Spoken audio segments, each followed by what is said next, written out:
Hello students, Harda degree college के इस official YouTube channel पर आपका बहुत बहुत स्वागत है। मैं Vrinda Sabu, assistant professor of Harda degree college, आपको बिजनेस स्टडीज क्लास 12th का चैप्टर 8 दैट इज कंट्रोलिंग के ऊपर कुछ रिवीजन वीडियो देने जा रही हूँ। तो सबसे पहले हम समझते हैं कि कंट्रोलिंग होती क्या है। As we had learn all the functions of management that is planning, organising, staffing, directing.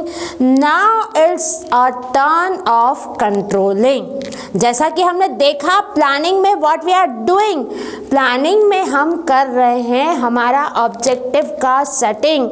It means that हमें करना क्या है बिजनेस में, what we have to do, that is we have to decide in our planning कि कब क्या कैसे क्यों क्या चीज़ को करना है।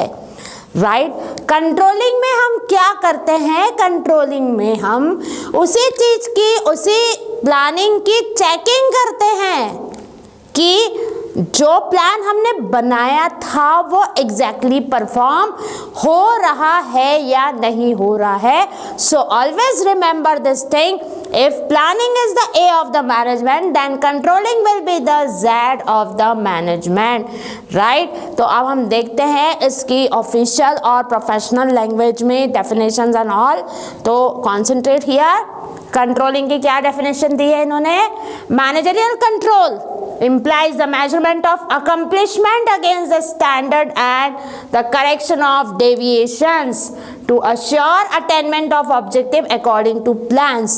It means that planning में what we are doing, हम लोग को स्टैंडर्ड बनाते हैं काम करने के, एंड जो है कंट्रोलिंग में हमें क्या करना है वो स्टैंडर्ड्स को चेक करना है, और अगर वो स्टैंडर्ड ऊपर नीचे हो रहे हैं तो we have to take a corrective actions. Okay, again the meaning, controlling is one of the management function as I told you before also, which involves setting standards, measuring actual performance and taking corrective actions.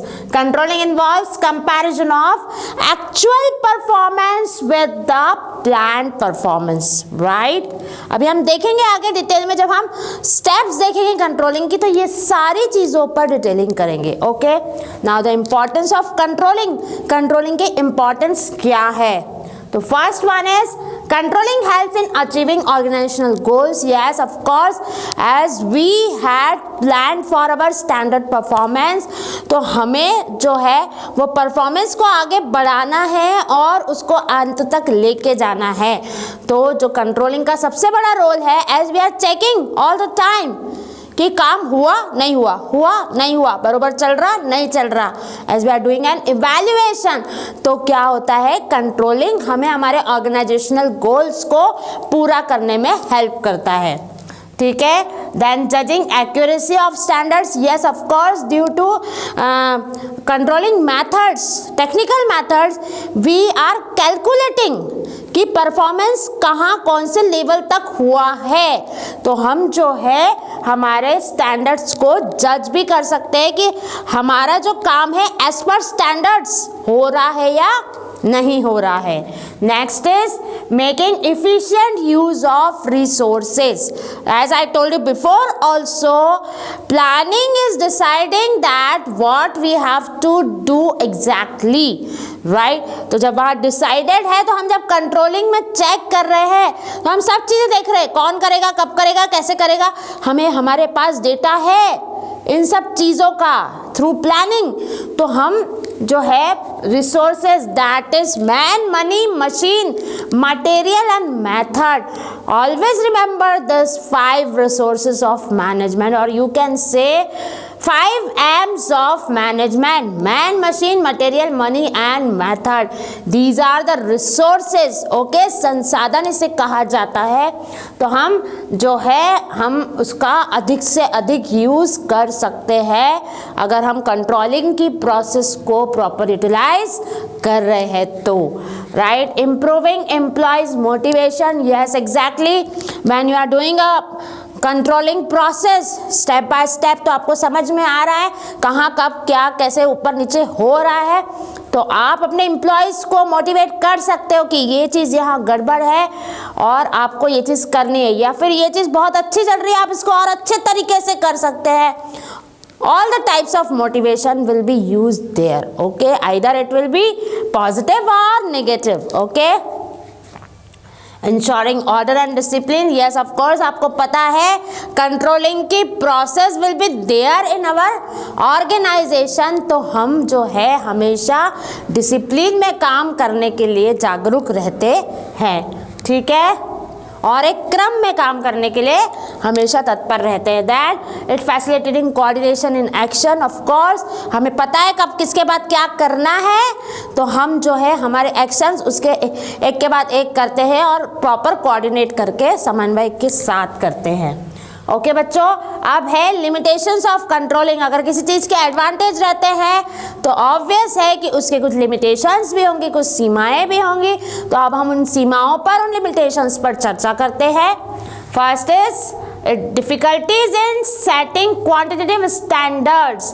Control system loses some of its effectiveness when standards cannot be quantified. देखिए, कुछ ऐसी चीज़ें होती हैं जो हम count नहीं कर सकते हैं. तो when we are doing controlling, तो वहाँ कुछ ऐसी मेथड्स अभी तक डिक्लेयर नहीं हुई है कि जिनके थ्रू हम क्वांटिटेटिव तरीके से जो है चीज़ों को कंट्रोल में ला पाए. कुछ टर्म्स है, बट कुछ टर्म्स जो होना चाहिए वो अभी तक नहीं बने हैं, तो वहाँ पे उसकी लिमिटेशंस थोड़ी सी आ जाती है, या कुछ होने के बाद भी हम उसको अप्लाई वहाँ पे नहीं कर पाते हैं. ठीक है.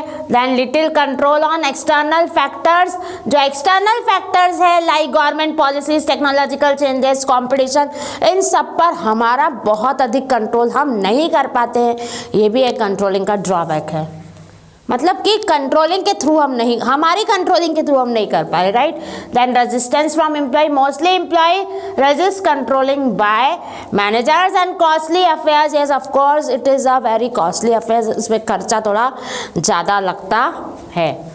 Now the features of controlling, as we learned before also, it is goal oriented. ठीक है, मतलब जो ऑब्जेक्टिव बनता है उसके पीछे वो काम करता है. परवेसिव है, हर जगह लागू होता है. ऐसा नहीं है कि जब हम कोई ऑर्गेनाइजेशन की बात करें, पर्टिकुलर ऑर्गेनाइजेशन, वहाँ हम कंट्रोलिंग की बात करें तो केवल वहीं करेंगे. नहीं, ये हर जगह लागू होता है. ठीक है, जहाँ भी मैनेजमेंट है वहाँ कंट्रोलिंग है. It is a continuous process, लगातार चलने वाली प्रक्रिया है. Control is looking back the performance achieve by employees. मतलब कंट्रोलिंग को आगे के लिए देखा जाता है. मतलब आगे, मतलब सॉरी, बैक के लिए देखा जाता है. मतलब कि इस तरीके का आगे कि हम कैसे जो प्लानिंग करी है उसको किस तरीके से परफॉर्म किया गया है. ठीक है. It is a forward looking function. मतलब पीछे आगे दोनों को देख करके हम इसमें काम कर रहे हैं. प्लानिंग बता रहा है करना क्या है, और कंट्रोलिंग देख रहा है हुआ क्या है फॉर फ्यूचर. ठीक है. Depends on planning, as I told you before also. Action oriented है. Primary function of management brings back management cycle back to planning. मतलब कि अगर कहीं हम प्लानिंग से इधर उधर हो जा रहे हैं, तो जब हम कंट्रोलिंग की प्रोसेस कर रहे हैं तो मैनेजमेंट को बता रहा है कि ये प्लानिंग इस तरीके की थी, तो आपको इस तरीके से काम करना है. ठीक है. कुछ रिलेशनशिप बिटवीन है प्लानिंग एंड कंट्रोलिंग में. देखिए, planning is a pre requisite from controlling. Plan set the standard for control. Yes, जो हमने बातें करी है ये सारी चीज़ें वही है. देख लीजिए एक बार ये स्लाइड एक बार अच्छे से देख लीजिए. जो हम अभी पीछे बात कर चुके हैं उसी का समरी है ये. Now the main and the important topic of this chapter that is controlling process. ठीक है. तो कंट्रोलिंग एक्चुअल में होती कैसे है? तो सबसे पहले हम क्या करते हैं, सेटिंग परफॉर्मेंस स्टैंडर्ड, है ना. सबसे पहले हम डिसाइड करते हैं कि हम क्या परफॉर्मेंस करेंगे, उसका एक स्टैंडर्ड बना देते हैं. जैसे सपोज कर लो हमने डिसाइड किया था कि हम साल भर में 10,000 यूनिट्स का प्रोडक्शन करेंगे. This is our standard performance. Okay. Now after 1 year what we have to do, we have to measure the actual performance. अब हम measure करेंगे कि हमने actual performance क्या किया है, ठीक है. Then the third process will be comparison of actual performance with standard.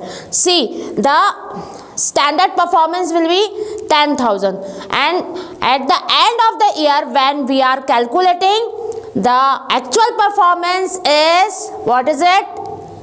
It is 9,000, right? What is the difference? The difference of 1,000 units.